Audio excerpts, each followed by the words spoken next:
अच्छा जी, हमने बात कंप्लीट की थी पिछले लेक्चर में कि वेक्टर है क्या।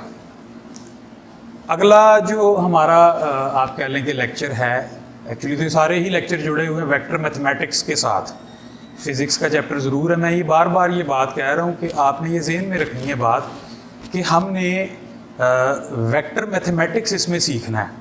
इस चीज़ को ज़हन में रखेंगे तो फिर आप इजीली जो है इसको समझ भी पाएंगे और आपके याद दहानी भी उसमें बार बार रहेगी कि हमने मैथमेटिक्स सीखना है। जैसे ऑर्डिनरी मैथमेटिक्स में आप plus minus multiplication and division सीखते हैं, बिल्कुल वेक्टर में भी ये सारी चीज़ें जो है यहाँ पे वैसे ही होंगी।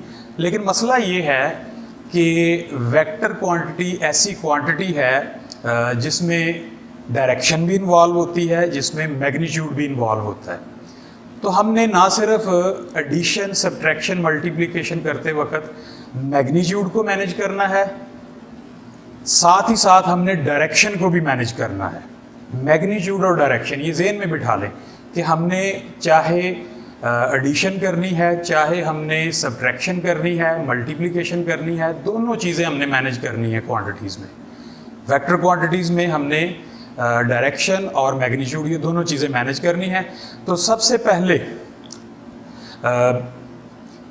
बजाय ये कि हम डायरेक्ट जो है एडिशन सब्ट्रैक्शन या मल्टीप्लिकेशन की तरफ जाएं, हमने वो सिस्टम ढूंढना है, हमने वो तरीका ढूंढना है कि जिसमें एडिशन और सब्ट्रैक्शन का या मल्टीप्लिकेशन का ऑपरेशन जो है वो परफॉर्म होगा। हम उस मेथड को, हम उस सिस्टम को कहते हैं रेक्टेंगुलर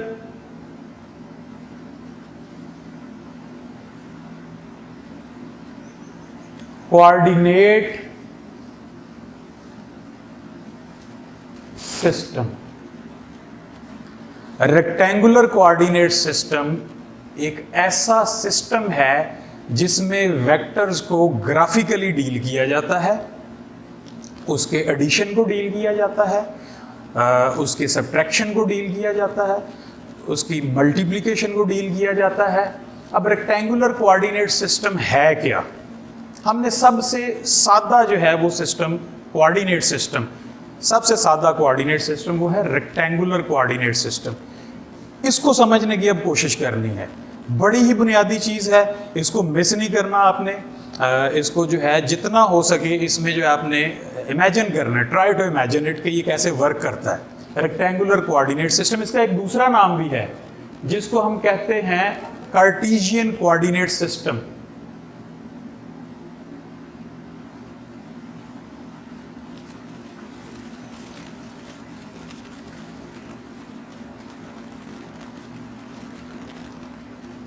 कार्टेशियन कोऑर्डिनेट सिस्टम, जो लफ्ज आपको यहां पे लिखा नजर आ रहा है कार्टेशियन,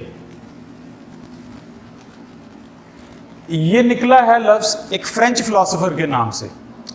उस फ्रेंच फिलोसोफर का नाम है Rene Descartes. Rene Descartes. Rene Descartes ने कोऑर्डिनेट सिस्टम डेवलप किया, फिलोसोफर भी है वो, प्रैक्टिकल मैथमेटिशियन भी है। उसने सबसे पहले इस चीज़ की ज़रूरत की तरफ जो है इशारा दिलाया, या इसकी तरफ जो है हमारी तवज्जो दिलाई, या ये कह लें कि वेक्टर मैथमेटिक्स की जो बुनियाद रखी है वो रेने डेकार्ट ने रखी है। रेने डेकार्ट ने जो आइडिया लिया, हमने कहा है कि वेक्टर क्वांटिटीज़ ऐसी क्वांटिटीज़ हैं जिसमें डायरेक्शन भी इन्वॉल्व होती है एज वेल एज मैग्नीट्यूड भी होता है।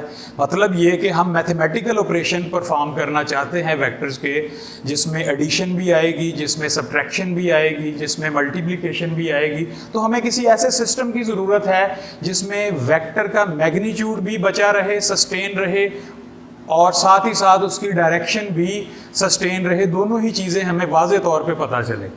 रेने डेकार्ट ने जो कोऑर्डिनेट सिस्टम डेवलप किया, उसका आइडिया ऑलरेडी डायरेक्शन के सिस्टम से उसने उठाया। हमें पता है अर्ली क्लासेस में हमने पढ़ा हुआ है डायरेक्शंस का सिस्टम। हमें पता है कि अकॉर्डिंग टू दिस डायग्राम, इस पोजीशन को इस डायरेक्शन को हम मशरिक कहते हैं, या ये कह लें इंग्लिश में ईस्ट। ये वाली जो डायरेक्शन है दिस इज वेस्ट, या इसको आप कह लें कि मगरिब। दिस इज नॉर्थ, या इसको आप शुमाल कह लें। दिस इज साउथ, जनूब कह लें। ये सिस्टम ऑलरेडी आप कह लें कि एंशियंट एरा से जो है चलता आ रहा है, पुराने दौर से चलता आ रहा है। इससे आइडिया लिया रेने डेकार्ट ने। रेने डेकार्ट ने क्या देखा कि इस डायरेक्शन के सिस्टम में दो लाइंस हैं, दो लाइंस। एक हॉरिजॉन्टल लाइन है जो मशरिक से मगरब की तरफ आपको नजर आ रही है, एक वर्टिकल लाइन है जो नॉर्थ से साउथ की तरफ आ रही है। तो रेक्टेंगुलर कोऑर्डिनेट सिस्टम जो है, जिसको जनरली आजकल जो है इसमें बोला जाता है रेक्टेंगुलर कोऑर्डिनेट सिस्टम, ये दो लाइनों से आप कह लें कि कंस्ट्रक्ट किया है। One is the vertical line and another is horizontal line. This is vertical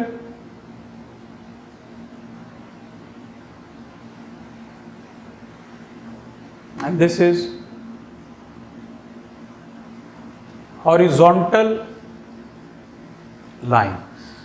आप देख सकते हैं कि जब मैंने लफ्ज़ ही वर्टिकल लिख दिया है तो इसका मतलब है कि ये दोनों लाइंस एक दूसरे को क्रॉस कर रही हैं परपेंडिकुलरली, हर तरफ। जिस जगह पे क्रॉस कर रही है इस जगह को हमने कह दिया है ओरिजिन। ओरिजिन आगाज, जहां से हर चीज की पैमाइश होगी। आप इसको रेफरेंस कह सकते हैं, रेफरेंस पॉइंट, जिसके लिहाज से कोई भी डायरेक्शन जो है वो तय होगी। रेफरेंस पॉइंट ओरिजिन को कह सकते हैं, नुक्ता आगाज भी कह सकते हैं। अब जो हमने हॉरिजॉन्टल लाइन ली है, इसको कैसे, इसको जो है रिप्रेजेंट किया उसने नॉर्थ साउथ मशरिक मगरिब की शक्ल में तो नहीं, उसने इसको ये सिंबल्स नहीं उसने यूज किए। उसने क्या किया कि ओरिजिन को रख लिया पॉइंट ओ। पॉइंट ओ से अगर हॉरिजॉन्टली दाएं जानिब जाएं हम, इस तरफ आएगा पॉजिटिव एक्स एक्सिस। ओरिजिन से राइट वर्ड हॉरिजॉन्टल लाइन जो है ये किस चीज को शो कर रही है, पॉजिटिव एक्स एक्सिस को। इसको आप लाइन ओ एक्स भी कह सकते हैं। ओरिजिन से बाएं जानिब जाएंगे तो नेगेटिव एक्स एक्सिस आएगा,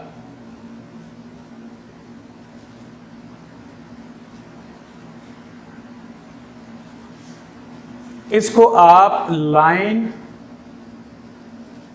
माइनस ओ एक्स भी कह सकते हैं। ओरिजिन से अगर अपवर्ड जाएंगे तो इस तरफ पॉइंट को शो कर दिया है हमने वाई से, वाई एक्सिस की डायरेक्शन। ये लाइन होगी पॉजिटिव ओ वाई लाइन। अगर आप ओरिजिन से डाउनवर्ड आएंगे तो आएगा नेगेटिव वाई एक्सिस। ये लाइन हमें शो करेगी नेगेटिव ओ वाई लाइन। मेरे ख्याल से अब फर्क अगर देखें, जो ऑलरेडी हमारे पास डायरेक्शंस का सिस्टम था उसमें और जो कार्टेशियन ने शो किया सिस्टम, दोनों मिलते हैं एक दूसरे से। सिर्फ हमने ज़ाहरी तौर पे सिंबल जो है वो नए यूज कर लिए, हमने एक्स वाई की शक्ल में लिख दिया इसको। अब ये आप कह सकते हैं कि जैसे 9th-10th में आप ग्राफ पढ़ते थे, ये ग्राफिकल सिचुएशन वैसे लग रही है, ग्राफ की तरह। इसके अंदर रहते हुए इस सिस्टम के अंदर रहते हुए हमने देखा है ग्राफिकल रिप्रेजेंटेशन में जब वेक्टर को शो किया जाता है एक स्ट्रेट लाइन से शो किया जाता है। इस सिस्टम के अंदर रहते हुए हम जब वेक्टर्स को ऐड किया करेंगे, हम जब वेक्टर को सब्ट्रैक्ट किया करेंगे, हम जब वेक्टर को मल्टीप्लाई किया करेंगे, आप देखेंगे कि वो तमाम के तमाम ऑपरेशंस इस डायरेक्शन के सिस्टम के तहत, इस कोऑर्डिनेट सिस्टम के तहत जो है वो तय पाएंगे। हमें दोनों ही चीज़ें मिला करेंगी, आफ्टर सब्ट्रैक्शन, एडिशन, मल्टीप्लिकेशन, हमें दोनों ही चीज़ें मिलेंगी। मैग्नीट्यूड भी मिला करेगा और हमें उसके साथ साथ डायरेक्शन भी मिला करेगी जो नया वेक्टर आया करेगा। तो मेरे ख्याल से मज़ीद इसकी डिटेल पढ़ते हैं। मज़ीद डिटेल क्या है?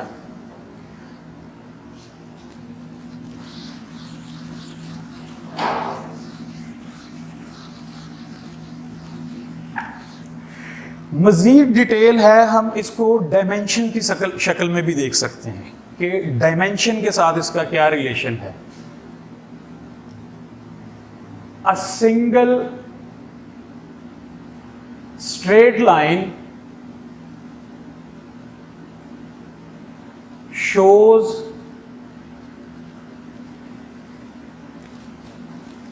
one dimension। आप कह सकते हैं कि यहां पे सादा अल्फाज में लफ्ज डायमेंशन जो है ये सिमत की तरफ इशारा कर रहा है।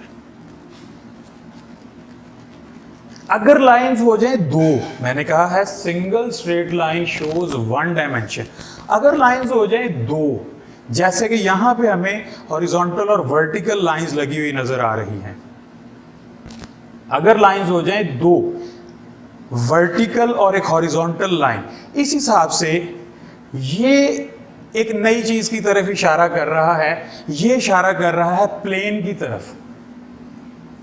If two perpendicular lines as we have discussed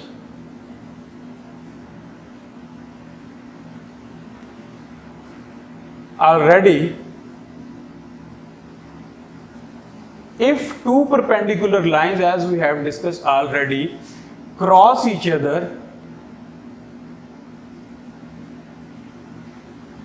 they form a plane. तो ये फॉर्म करेंगी प्लेन। इसका मतलब ये हुआ कि प्लेन में अगर सिंगल लाइन है तो वो एक डायमेंशन को शो करेगी, उसमें प्लेन का कोई कॉन्सेप्ट नहीं होगा। वन डायमेंशन में आप प्लेन नहीं डिफाइन कर सकते, एरिया नहीं डिफाइन कर सकते। इफ टू परपेंडिकुलर लाइंस, जैसा कि यहाँ पे शो किया गया, ये कट करेंगी एक दूसरे को, they will form a plane. तो आप कह सकते हैं कि now the vector will be lies. इस कंडीशन में अगर वेक्टर या इस सिचुएशन में प्लेन के ऊपर वेक्टर रखेंगे, हम कहेंगे वेक्टर लाइज इन प्लेन। हम ये कह सकते हैं in plane we have two dimensions. लफ्ज टू डायमेंशन पे गौर कर लेते हैं कि टू डायमेंशन से क्या मुराद है। It means we have degree of freedom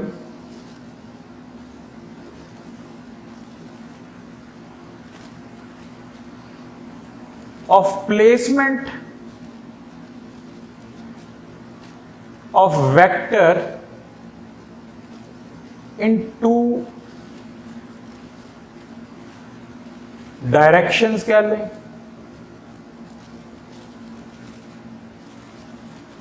मतलब कि जब प्लेन में वेक्टर होगा तो हमें एक्स एक्सिस के लिहाज से और वाई एक्सिस के लिहाज से, दोनों के लिहाज से उसकी पोजीशन जो है वो बतानी होगी। अगर बुक में एक मिसाल है दी हुई, हम उस मिसाल पे गौर करते हैं।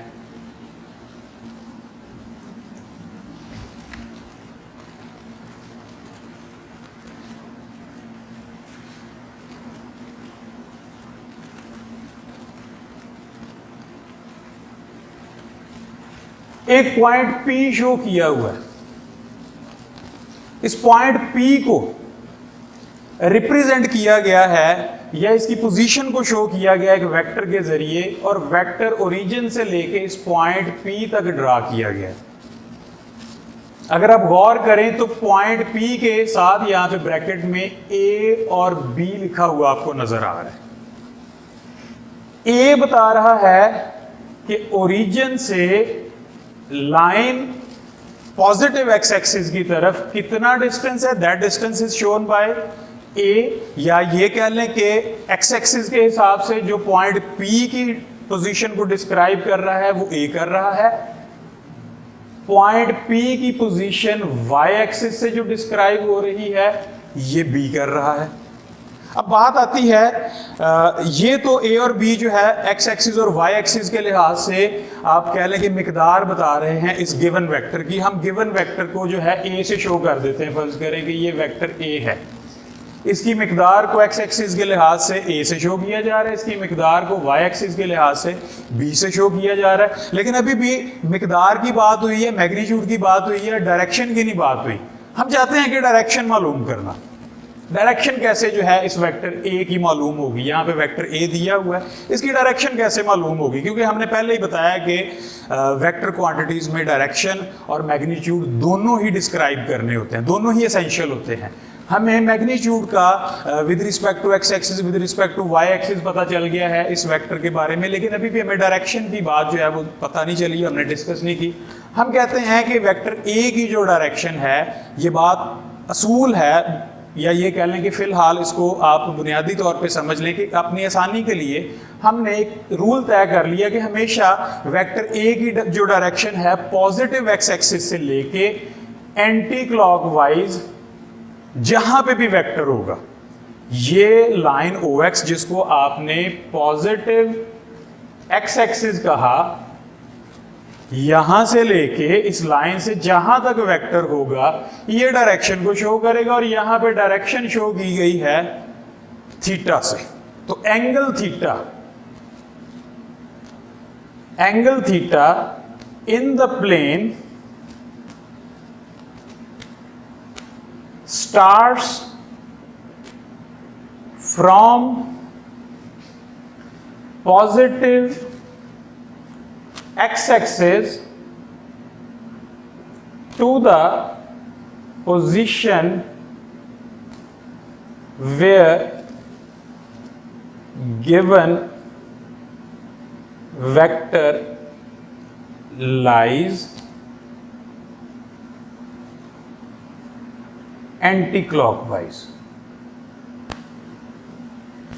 ये भी याद रखना है जी, जब भी हमने डायरेक्शन ऑफ वेक्टर मालूम करनी है तो इस बात को ज़रूर ज़हन में बिठा लें कि हमने डायरेक्शन प्लेन की बात हो रही है जिसमें दो डायमेंशन है एक्स एक्सिस और वाई एक्सिस। हमेशा पॉजिटिव एक्स एक्सिस से लेके जहाँ तक वेक्टर है हम एंगल ड्रा करेंगे और ये एंटी क्लॉकवाइज होगा। एंटी क्लॉकवाइज क्यों होगा इसकी भी एक जो है वो आप कह लेंगे एक डिटेल है, वो भी बाद में जो है डिस्कस कर लेंगे। फिलहाल इसको जो है आपने रखना है कि ये कंसेंसस के जरिए जो उस वक्त के मैथमेटिशियंस थे, जो साइंटिस्ट थे, उन्होंने इस बात पे एग्री किया कि हम इसको जो है हमेशा एंटी क्लॉकवाइज जो है वो लेके जाया करेंगे। हम क्लॉकवाइज भी ले जा सकते थे लेकिन तब भी रिजल्ट वैसे ही निकलने थे। तो एंटी क्लॉकवाइज पे कंसेंसस हमने किया, उस पे जो इत्तफाक राय किया। तो हम हमेशा जो है पॉजिटिव एक्स एक्सिस, जब भी एंगल मेजर करना है, पॉजिटिव एक्स एक्सिस से लेके जहां तक वेक्टर हमने ड्रा किया है उसको हम पॉजिटिव एक्स एक्सिस से एंटी क्लॉकवाइज तक लेके जाएंगे। ये बात आपने याद रखनी है। अब बात कर देते हैं 3 डायमेंशन की। 2 डायमेंशन की बात हो गई जिसमें प्लेन डिस्क्राइब होता है। थोड़ी सी बात है अब हमारी 3 डायमेंशन की, वो भी समझ लें कि अगर इफ वी हैव 3 डायमेंशंस, मतलब 3 डायरेक्शंस। पहले सिंगल लाइन की बात की थी, फिर हमने 2 डायमेंशन की बात की, अब हम 3 डायमेंशंस की बात करते हैं। Then we have space. 2 dimension में प्लेन होगा, 3 डायमेंशन में स्पेस होगी। बॉक्स जो मिसाल है, अगर बॉक्स की बात करें, बॉक्स में ये डस्टर को अगर देखें तो बॉक्स की ही तरह का ये डस्टर है जिसमें इसकी पूरी की पूरी ज्योमेट्री जो है वो इन्वॉल्व है। आप कह सकते हैं कि इसकी एक हाइट भी है, इसकी विड्थ भी है, इसकी एक लेंथ भी है। मैं बोर्ड पे ड्रा कर देता हूँ बॉक्स को, तो आपको तीनों डायमेंशन जो हैं इसके समझ आ जाएंगे।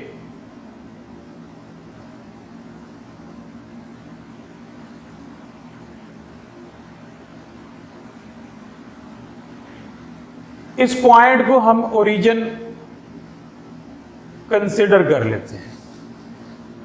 ओरिजिन से इस तरफ जाएं तो एक्स एक्सिस, इस तरफ जाएं वाई एक्सिस, और ये एक अदर डायमेंशन आ गया है जिसको हम जेड एक्सिस कह सकते हैं। तो अगर वेक्टर स्पेस में होगा तो वो 3 डायमेंशन में आप क्या लें कि शो करना पड़ेगा। एक्स एक्सिस के लिहाज से भी उसकी पोजीशन शो करनी पड़ेगी, वाई एक्सिस के लिहाज से भी शो करनी पड़ेगी, जेड एक्सिस के लिहाज से भी शो करनी पड़ेगी। हकीकत में रियल टाइम जितनी भी चीज़ें हैं जिन पे हम वेक्टर मैथमेटिक्स अप्लाई करेंगे, हम रडार में अप्लाई करते हैं एरोप्लेन की पोजीशन लोकेट करने के लिए। हम परिंदों की अगर बात करें तो परिंदे जो है वो स्पेस के अंदर हैं, नॉट वो वाली स्पेस के जिसमें वैक्यूम है, खला है। यहाँ पे जो स्पेस से मुराद है वो 3 डायमेंशन है, प्लेन से मुराद 2 डायमेंशन है। ये बात का फ़र्क जो है ना, ये आपने ज़रूर ज़हन में रखना है। तो 3 डायमेंशन जो है वो आप कह लें कि कंप्लीट डिस्क्रिप्शन है किसी भी ऑब्जेक्ट की। 3 डायमेंशन में अगर आप जो है वो डिस्क्रिप्शन करते हैं, वो एक कंप्लीट उसकी डिस्क्रिप्शन है। उसमें हाइट, उसमें उसका अल्टीट्यूड, उसमें उसका जो है जेड एक्सिस जिसको हमने कहा हुआ है, इस डायमेंशन में उसकी तमाम की तमाम डिस्क्रिप्शन जो है हो जाती है वेक्टर की। तो इंशाल्लाह नेक्स्ट जो है हम बात करेंगे, जहाँ से हमने क्लोज किया बात यहीं से आगे स्टार्ट करेंगे, और एडिशन और सब्ट्रैक्शन इसमें कैसे परफॉर्म किए जाते हैं इंशाल्लाह हम वो बात करेंगे जी।